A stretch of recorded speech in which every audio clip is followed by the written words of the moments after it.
Well, it's a great pleasure to welcome as my Thursday interview guest, Sheikh Umar Al-Qadri. Who, Ivan? Yes, we're talking about the head Imam in Ireland.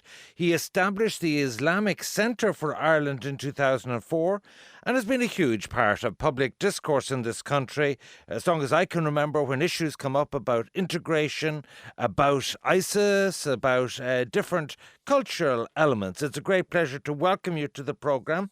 Let's Thank you very start. much. Let's start with your early life. You were born in Pakistan. Yes, that's right. I was born in Pakistan, and at the age of 2, I moved to the Netherlands. My father was one of the earliest imams to the growing Muslim community in the Netherlands. And I grew up there, went to primary school, went to secondary school, and while I was in the third year of my secondary school, I then moved to Pakistan to pursue religious studies. As a teenager, was it? As a teenager, exactly. And the reason for that was mainly a particular incident that happened. At the age of 11, I became a Hafiz. And a Hafiz is someone who has memorized the whole Quran by heart. And within the Muslim community, there are thousands of Hafiz, people that have memorized the Quran, because it is seen to be of great honor. And also because in the month of Ramadan, the Imam leads the prayer and by heart reads from the Holy Quran without looking in the Quran.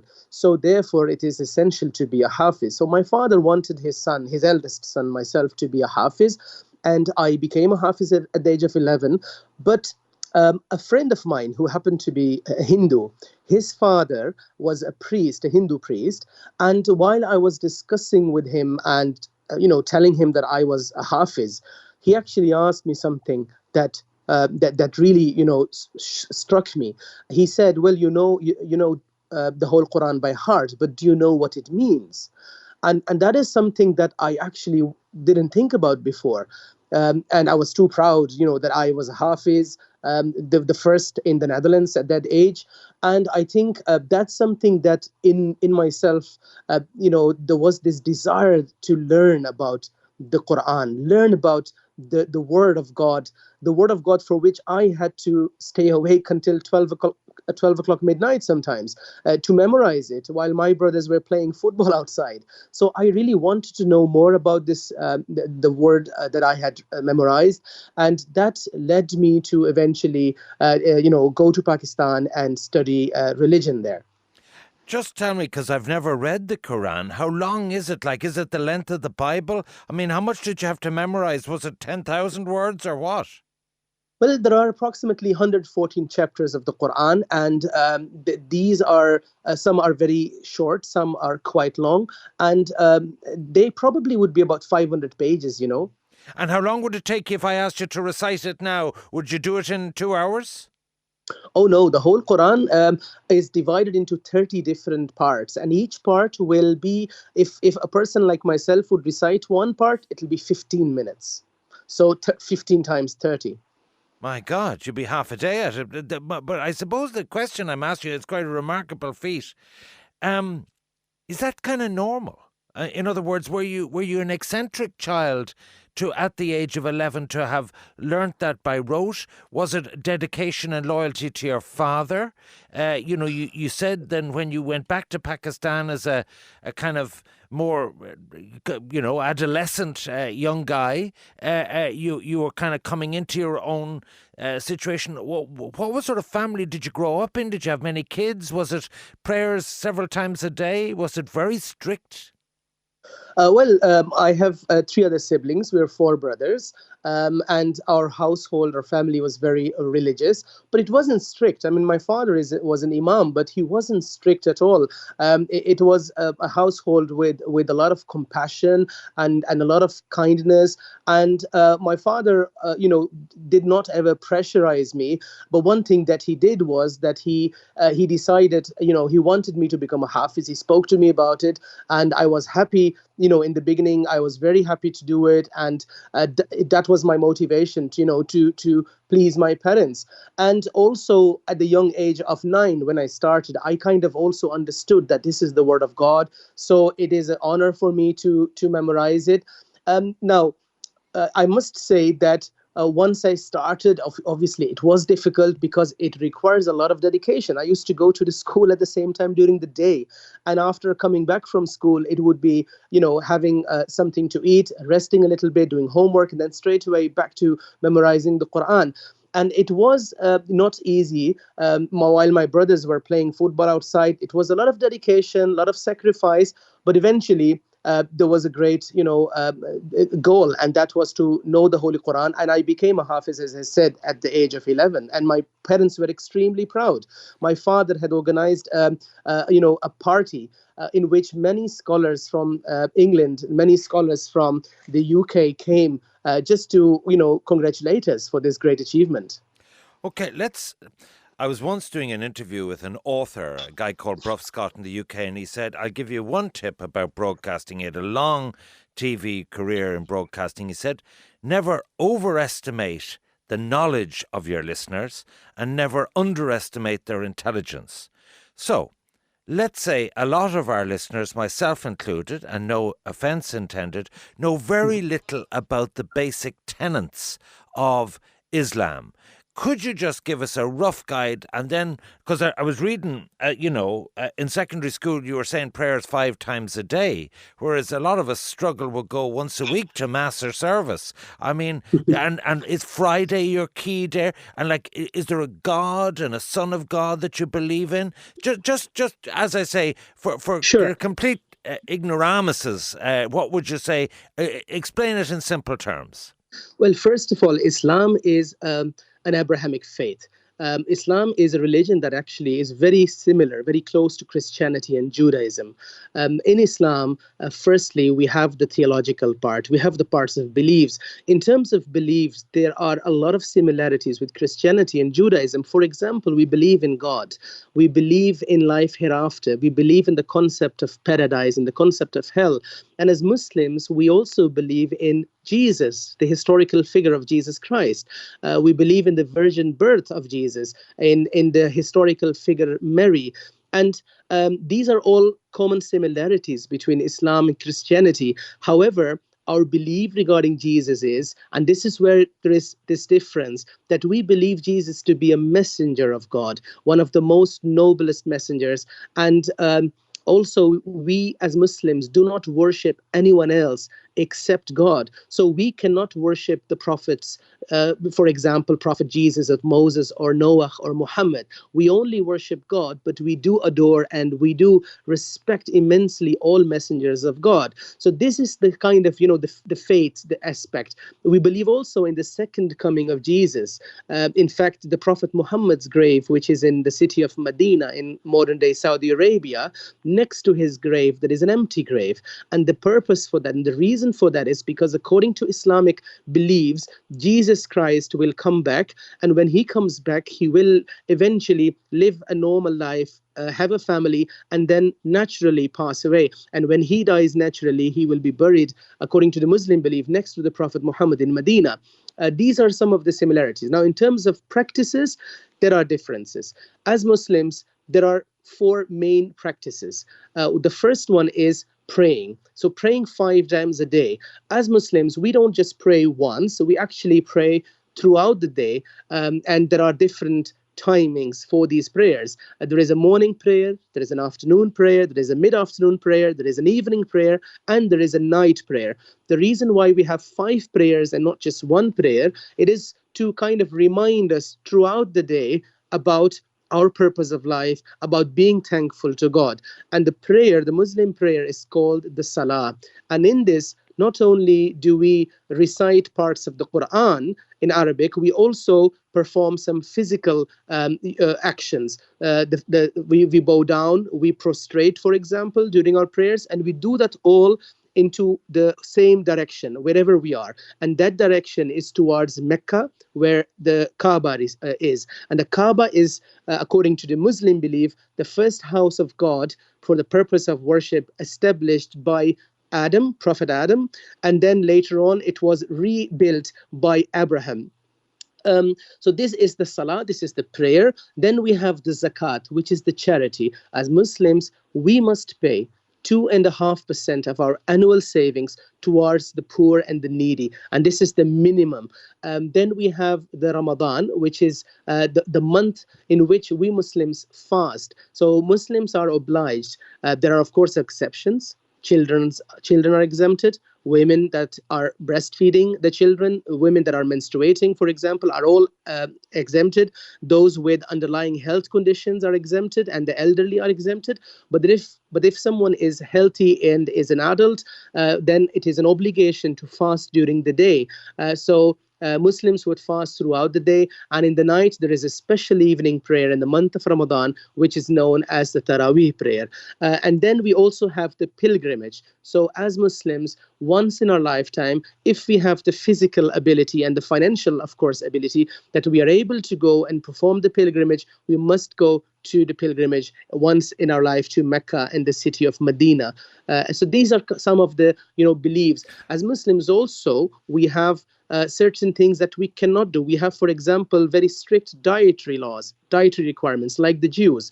The Jews refer to it as the kosher. We refer to it as halal. So we must eat halal, which is permissible and wholesome food. So we have some guidelines in which pork, for example, is a big no.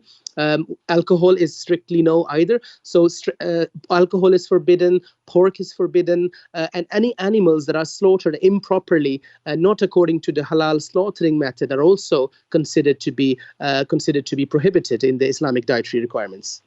And Friday prayers is equivalent of Sunday Mass, is it? Absolutely. Friday prayer is equivalent to Sunday Mass. And as Muslims, we must do our efforts to go to the mosque on Fridays and perform the Friday prayer. Of course, those that aren't able to go due to work commitments, due to other commitments, they are exempted, and they will then, instead of Friday prayers, perform the standard afternoon prayer. And this also happens in occasions that are extraordinary. For example, at the moment, the mosques are closed. The congregational prayers are suspended because of COVID-19, because of the current pandemic. And therefore, the Friday congregation is also suspended. Muslims are praying at home the standard afternoon prayer. Okay, so my Thursday interview guest is Sheikh Umar Al-Qadri, the founder of the Islamic Centre in Dublin and the head Imam in Ireland. So what brought you to Ireland? What brought me to Ireland? I think this is all, decree of God. Firstly, as a believer, I believe this is all what God wanted. But eventually, there are always, there are also materialistic, I think, reasons within this materialistic world, and excuses and justifications. And one of these, for me personally, was that I studied in Pakistan, and my studies, academic studies, were in English. And after that, I wanted to obviously pursue my studies. And also, I was married at a young age of 19. So at the age of 21, when I came in the Netherlands in 2003, I wanted my wife to join me. It became very difficult post 9/11. The Dutch embassy in Islamabad, Pakistan, closed indefinitely. So I had an option to go to England. And I went to the British Council in The Hague, in the Netherlands. And I was advised that there was a backlog of 6 months. So before even my application for family reunification for my wife would be even considered. This is then, a moment where when I did a bit of research, I found out about Ireland, and I then realized it's much easier to live in Ireland for me, because it'll be easier to call my wife, and also at the same time I will be able to study in English, because English is the spoken language here. And this is how in 2003 I moved to Ireland. Now at that time, obviously, I didn't come with any missionary intentions, but it was when I came here, the Muslim community that I interacted with, many of the Muslim doctors in Dublin 15, they said to me, you're a scholar, you've studied for it, so why don't you lead us? And this is when I decided that, yes, I should actually take the initiative, and I have a huge responsibility as being someone who grew up in the Netherlands, has seen that culture, has seen also the culture of a Muslim majority country, Pakistan. I have seen how the Muslim community in the Netherlands has made certain mistakes, and I can actually ensure that we can avoid that here in Ireland. And this is when I decided in 2004, January, to establish the Islamic Centre. And we started as very small, in a house in Hazelberry Park in Clonee, and now we are in Coolmine Industrial Estate, Blanchardstown, and we are the third largest mosque and an Islamic centre in Ireland. How many Muslims are there in Ireland? According to the census of 2016, we have about 63,000. But at the moment, I think we have definitely about 120,000 Muslims in Ireland. And the reason for that is not only the growth that we see prior to 2016, it is also that some of them are, for example, undocumented. So I would say approximately 120,000 Muslims in Ireland right now. You know the way you'd have a la carte Catholics and lapsed Catholics, and sometimes for births, deaths and marriages. Do you have that kind of thing in your group, where you have people who are very committed and observe all the things, and others who kind of take it or leave it? Well, in every community, there are those that are very, I think, strict adherents. You have those that are very, I think they are balanced. That there are also those that actually would only come, once on a Friday in the mosque, or those that would come only once in a year on the day of Eid, the celebration. But the majority Muslims in the Muslim community, you will see that even on Fridays, the mosques are filled. They are completely full, and you have worshippers that differ. The whole, Okay, they're elderly. Moving to the other end of extreme, what is when someone is radicalized, or when people talk about Sharia law? Just tell us a little bit about what's the difference between, because you've spoken out against extremism, you've been leading the charge against radicalization of Muslims. What is the net difference in belief and in culture? Well, I think firstly, it is important for people to understand that there is no such thing as a Sharia law for non-Muslims, and Sharia law just means the legislation of Quran and Hadith, and that firstly is only applicable to the Muslims. It is not applicable to non-Muslims. At the same time, there are so many differences of opinion among Muslim jurists on Sharia law, like on what is Sharia law, what does God mean with particular verses of the Quran, for example. And also, I think it is important to understand that there is one thing where there is no difference among Muslim jurists, and that is that the law of the land will always be superseding any other law. So when Muslims live, for example, in Ireland, we have to follow the law here in Ireland, and that becomes our law. I get that, but what does radicalization mean? Well, radicalization means that in every community, you have people that somehow they follow a particular view. They believe in not being tolerant. They believe in this concept of conflict, this clash of civilizations, and they believe that they should engage in conflict with the other. And you have these people among every community. You had them in, even within Christianity, you have certain people that used to bomb abortion clinics. That doesn't mean that every Christian would believe that it would be right to do so. Similarly, among Muslims, you have people that are a very small minority, but unfortunately, they made huge headlines in the world. And most of their victims have been Muslims themselves. And these extremists believe in a very dogmatic approach of religion of Islam. They believe in an Islam that isn't the Islam of the Prophet Muhammad. And therefore, they believe that it is right to fight the so-called infidels and all Muslims that wouldn't agree with them. And these people are also extremists. But I think that it is important to understand that the larger society, the majority of every community, whether it is Christian, it is Hindus, it is Buddhism or Muslims, the majority of every single faith community and non-faith community is always peaceful, believes in dialogue, and it is only the minority, and you have these even in atheists, in Indeed. people that do not believe in faith. All right, so to conclude, let's come back to yourself. What age are you now, Umar? I'm 38 now. You're a young man. What are your unfulfilled ambitions in life? Do you plan to stay in Ireland? You're married with 3 kids. Like, what's your own bucket list of what you'd like to achieve? I suppose you retire at a set age of 70 or whatever as an imam. What's your life plan? Well, my life plan is that I want to continue serving not only my community, all communities, serving here in Ireland, and being the person that I am to build bridges between communities. And one of my goals is to establish a large complex that will be known as the Peace Center, where people of all faith and none can come together and have dialogue and have their own prayers and multi faith prayers, and to call that huge complex the Peace Center in Ireland. That is my goal and that is my wish. Well, Dr. Umar Al-Qadri, Sheikh Umar Al-Qadri, it's been an absolute pleasure to talk to you, to learn about the fundamentals of your work, your beliefs and your life. And we wish you every continued happiness and success to you and your flock and your Muslim community across the country of Ireland. And we very much appreciate the leadership for tolerance and inclusivity that you have been a beacon of light for. And thank you particularly for being my Thursday interview guest. It was an honour and a pleasure. Goramila Mahagat. The Hard Shoulder on NewsTalk with Nissan. Together, let's play our part by staying apart. Nissan. Innovation that excites.